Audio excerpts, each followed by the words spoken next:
Independence Hall, Philadelphia, Pennsylvania, where in many ways this whole thing got started here in the United States of America, and to the republic for which it stands, one nation, under God, indivisible, with liberty and justice for all.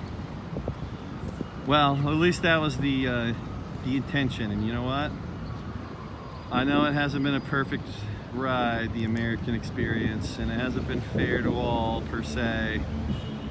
I mean, not even per se, for like legit, hasn't been fair to all. But when you take the whole count of human history in place and you really study the governments of the world throughout all time, you will realize the American experience is one of the best things that's ever happened on the planet.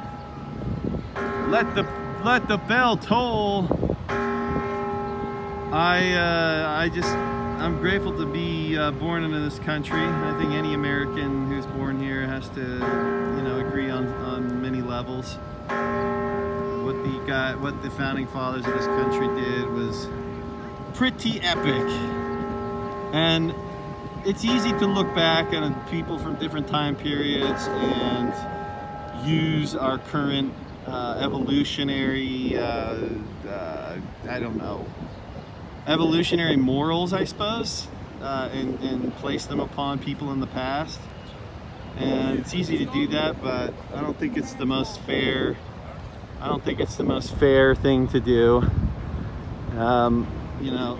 If you were born into slavery yourself, even as on the slave ownership side, you don't. It's just very difficult to say what your life would be like, And even though many of the founding fathers were slave owners, and of course, obviously, slavery is not a good thing.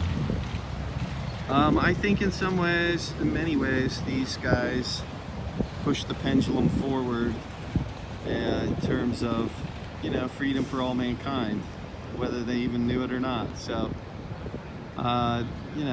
this country has enabled people it's enabled citizens of this country to have the most personal freedoms of any other country that's ever existed. And to that, man, kudos to these guys.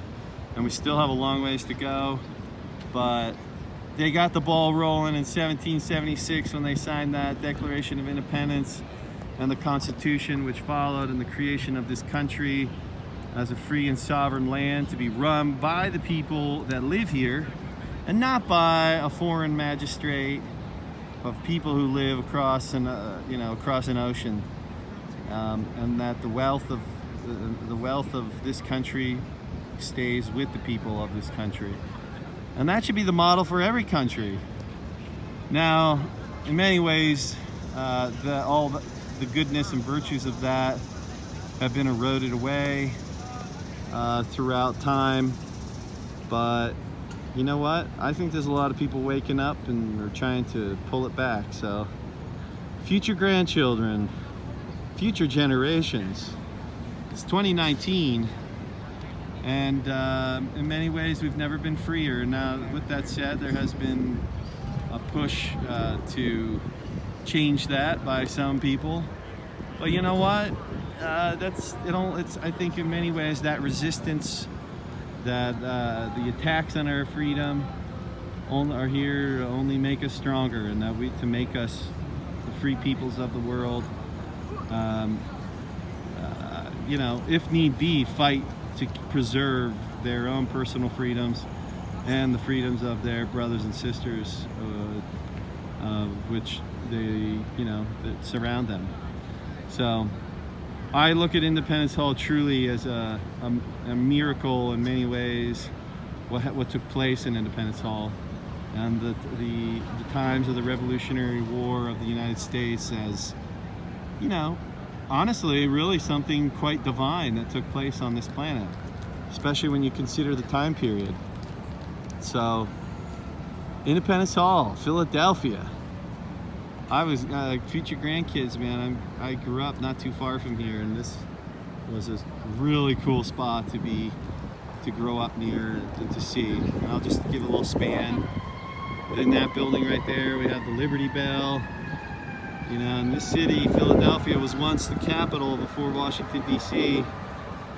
And yeah, man, I mean, I can't even imagine what it must have been like to have been the early citizens of this country.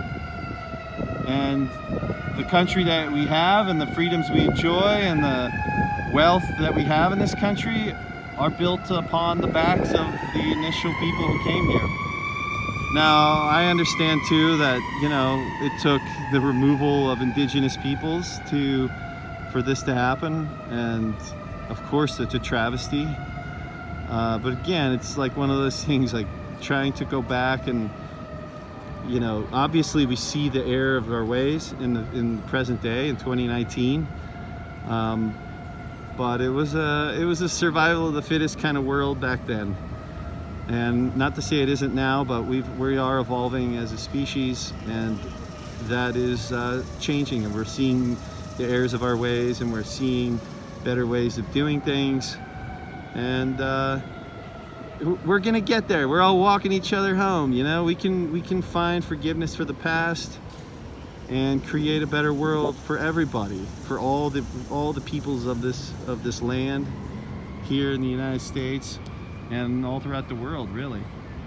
And may we make amends for how this country was formed. And there's a way to do it without necessarily saying everyone, you know, all the white people, all the Europeans got to go home, or everyone's got to go back to their motherlands. I mean, the whole world has been imperialized in many ways, and we're all the children of it, all of us.